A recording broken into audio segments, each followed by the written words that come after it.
Welcome back to the Spelman Economics Club podcast. My name is Jenna Wilson and I am your host. Today we're going to be taking a closer look at some of the economic challenges and changes facing the U.S. economy in 2024. Today I am joined by two very talented college students. Would you all care to introduce yourselves? Well, I'm Jalen Williams and I'm a junior business administration major with a concentration in finance at Morehouse College, originally from Brooklyn, New York. And I'm currently a chief information officer at Morehouse Business Association. My name is Princess. I'm a senior economics major at Spelman College, originally from Aurora, Colorado, and I'm the vice president of the Spelman Economics Club. Super great to be here. Of course. And today, on today's agenda, we will be specifically addressing inflation, consumer spending, labor markets, and federal policy. We'll get insights on what these issues mean for everyday Americans and the economy at large.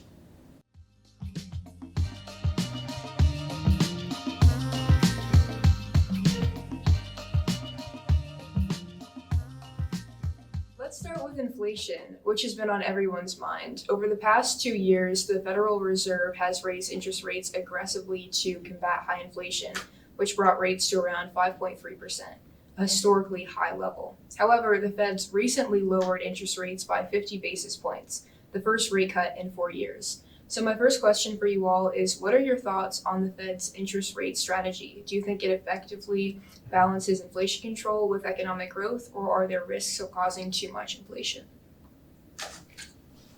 Well, diving into kind of like inflation and prices all across the board, ranging from like food to like autos and then home prices, we see like we got down to like around closer to 2% recently. Not directly on 2, which is like the mandate for the Fed, but I mean, coming from, as you said, like historically high inflation and getting to near 2% should be no like small feat, and doing so without like staggering the growth of the economy, still keeping like we're getting like flat and getting soft prints on unemployment lately. He's kind of been balancing like dual mandate being keeping unemployment low and still keeping rates stable.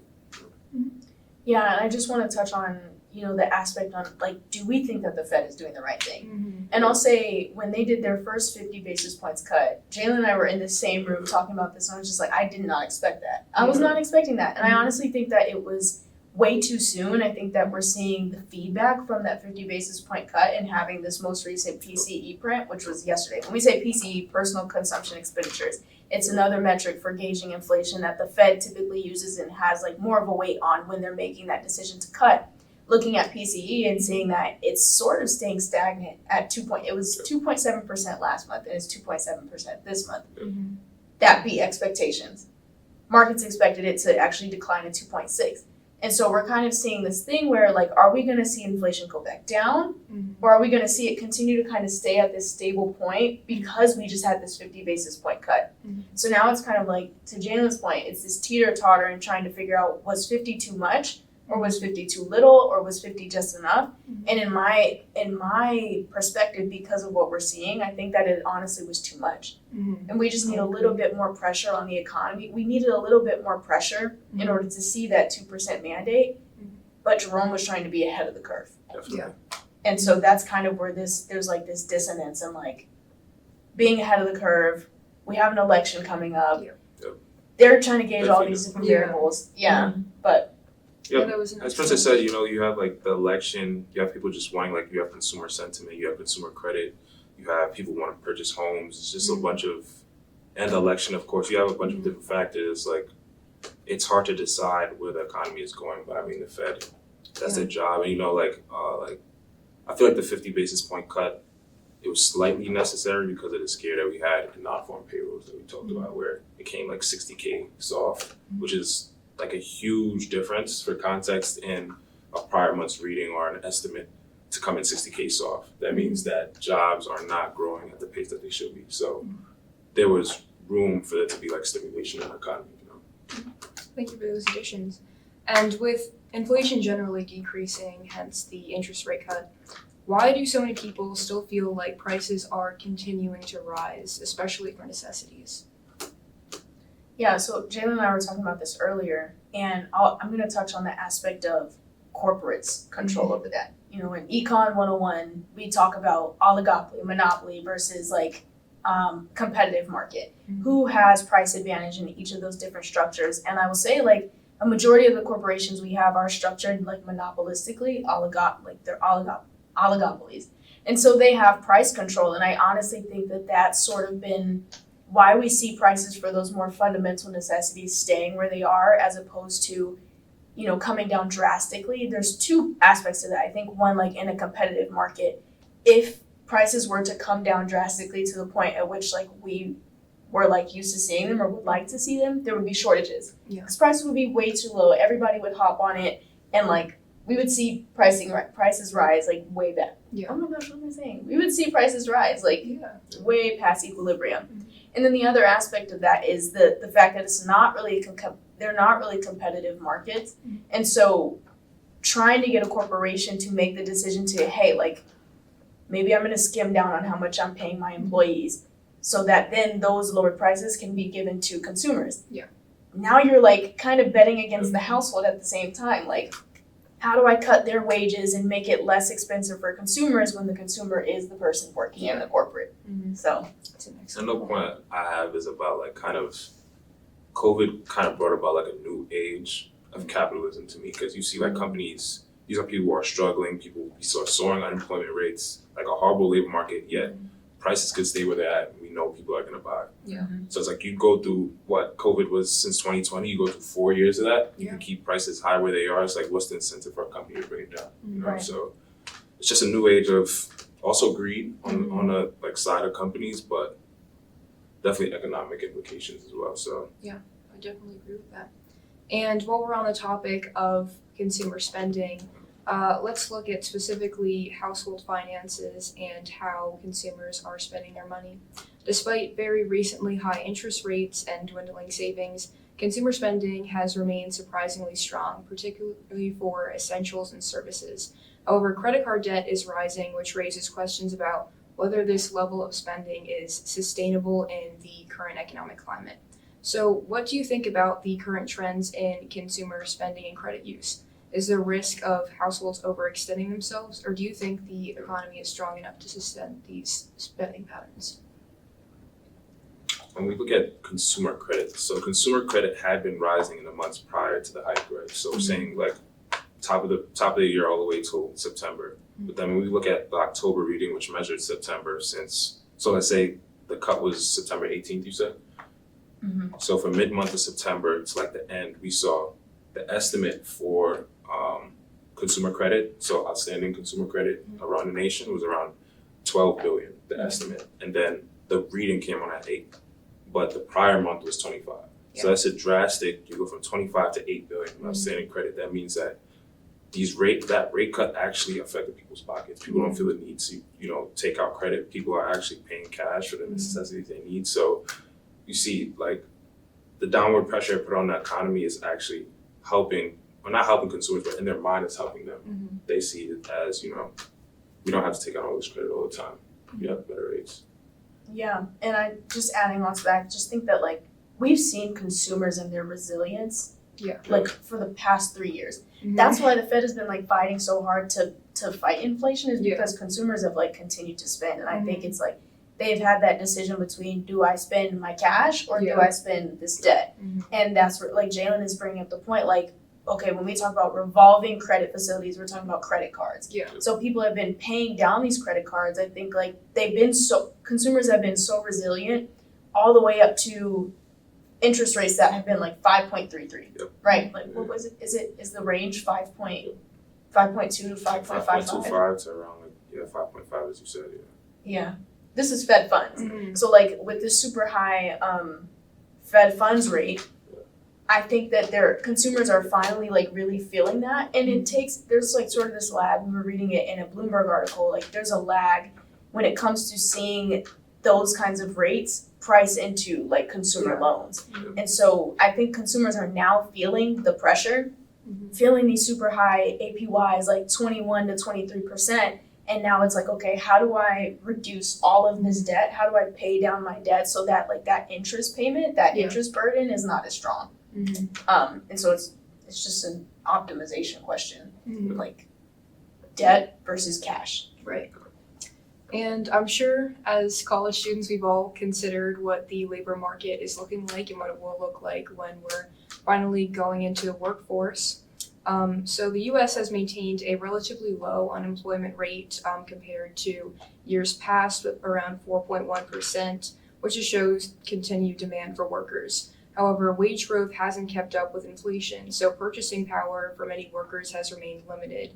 This has raised questions about how sustainable current employment levels and labor conditions are. Do you believe we can maintain low unemployment if wages don't keep up with inflation, or is there a risk of workers being pushed out of the market? I feel like, and this is honestly like a political question too, Yeah. because I feel like this comes into like unions and really like if I'm a person that has to like work in the labor force, I can't turn down my job. Yeah. And like it's like, do I forego every single earning that I could get, or do I forego like that added $1 to $2 that could like be really beneficial when considering taxes and like all the other things that will come out of your paycheck? So I think like labor supply should still be, it's going to be constant. It's going to be constant because like the labor market, consumers have to have that in order to suffice just for those basic necessities and living in the United States of America. But labor demand, of course, like it's elastic. Like they always can make a decision. When I say they, like employers can always make a decision between capital and labor. Like that's always a question at hand. And like I feel like we've seen it with super high interest rates, choosing, but they have to decide like which one. As new factors like automation and remote work reshape the economy, where do you see the labor market heading in the next few years? Are there any sectors you think will be particularly affected? So I want to ask you this, because with Jalen and I almost heading out of campus and kind of having our full times like secured, I want to ask you, like, what are some industries that you've considered, and as you continue to matriculate through Spelman, you're kind of have a red warning light on?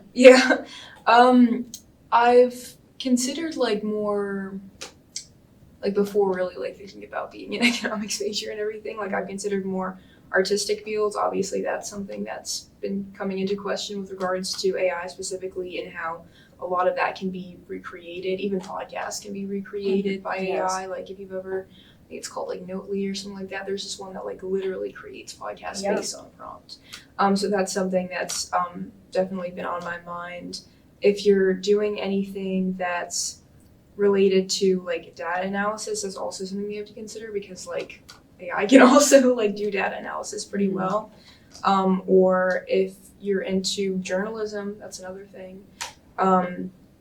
But yeah, I would say AI is primarily what I've like been focusing on. But obviously, if you're talking about like just like hands-on work, there's always been machinery and like automation that's been like slowly taking over people's jobs since like the Industrial Revolution. So it's been going on for a very long time, which is why like I've mostly been thinking about jobs where you really have to have like that human element to put yourself ahead of like growing technologies, whatever that may be.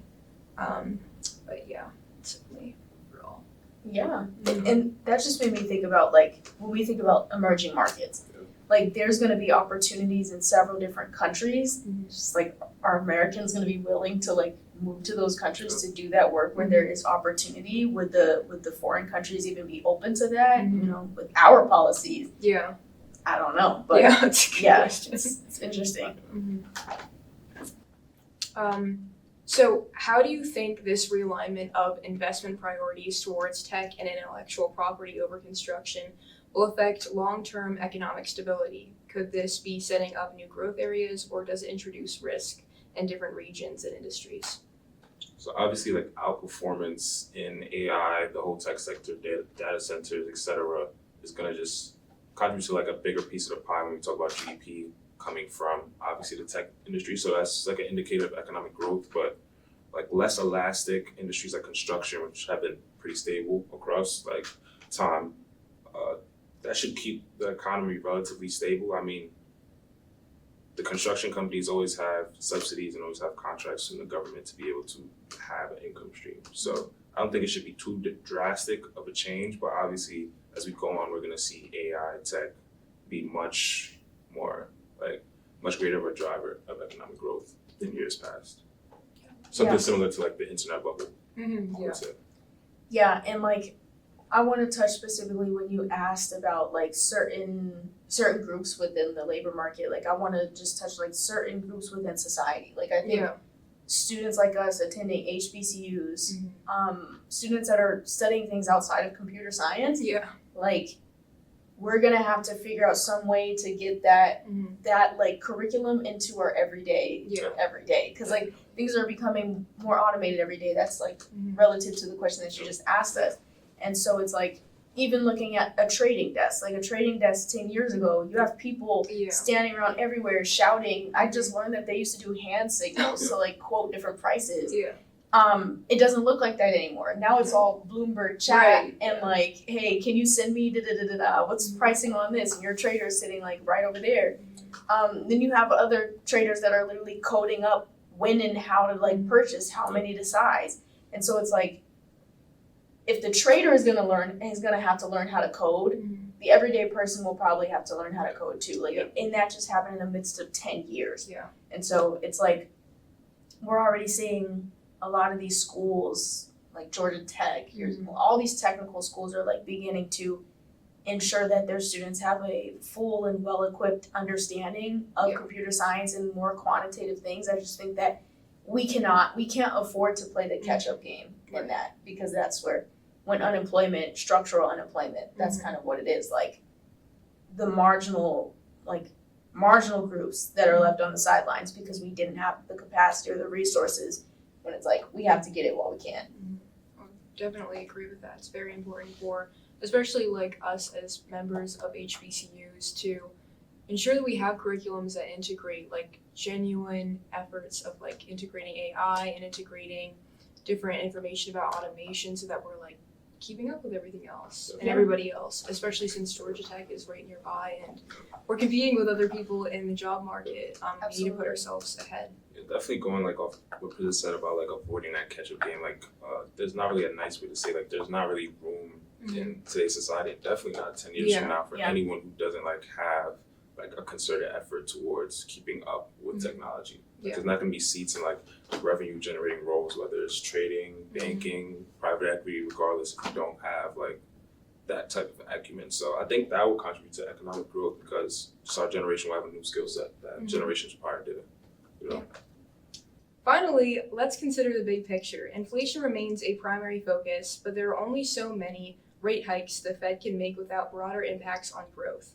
Some economists believe alternative policies could help stabilize the economy more effectively, potentially easing the reliance on the Fed's interest rate adjustments. If inflation remains challenging, what alternative economic policies or tools would you suggest the Fed or government explore? Are there approaches that could provide a better balance between controlling inflation and supporting growth? This is political too. It is. And like the Fed has a toolkit. That toolkit is limited. They have like their toolkit for quantitative easing, toolkit for quantitative tightening. They can fluctuate the interest rates. They can buy and purchase government bonds in the open market. So I guess like advising the Fed on like what other things they can have in their toolkit is like, I feel like that question is a little beyond me. But I do think I will touch on this just with us, 4 days away from an election. Those are all things like you're gonna hear people saying Kamala's to blame for super high inflation. When it's like, we know economically it's the consumer, it's excessive spending on credit, like just having to understand how do each of these parties and their administrations affect the economy, and like, is that more in line with what you would want to see? And so like, honestly, I just want to kind of touch on like the political framework. I'm just going to touch on like my views like with them. Like you have Trump that wants to do huge tax cuts for big corporate. And then you have Kamala with her opportunity economy, and that's tax cuts for lower class, middle class. You just have to ask yourself, like, would I, me being who I am, do I want to see those tax cuts substantialized for one specific group of the economy or another group? And then what does that say about government debt?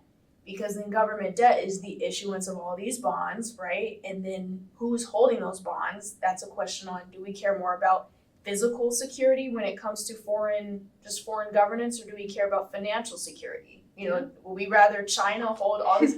Oh, you might cut this out. They might have it. Like, do we want China to have all this debt, or do we care more about China producing a bunch of stuff in the U.S.? You know, either way, it's a harm and it's a risk that we have to consider, and you have to consider that when you're voting for Kamala or voting for Trump. And it's up to your regard, up to your analysis. Yeah, in terms of where the Fed goes from now, like kind of like advising the economy. Of course, no economist myself, but I think it's important to know we have two candidates who have like distinct differences in how they want to kind of influence the Fed. So Trump has said like outright that he wants direct control over what the Fed does. He said before he wants Jay Powell out. He said before that now they're on better terms, but it's like, I think like a solid strategy, as simple as it might be, is to let the Fed work independently. Like there should never be a boundary cross of like president interfering in like economic affairs, because these are people who've navigated like arguably the four most difficult years to navigate financially in like our history. So I mean, like I give like great credit to Jay Powell and the rest of his administration in, you know, easing this economy from where it was. So in terms of advice, I think he did pretty good. I think he ate. I don't give him any fault at all. So Right. All right, thank you guys for those contributions and your thoughtful insights on these issues. I think our listeners have gained a much deeper understanding of what's driving the U.S. economy today and where we might be headed. And to our listeners, stay tuned for more on the Spelman Economics Club podcast, and make sure to follow us on Spotify. Yep.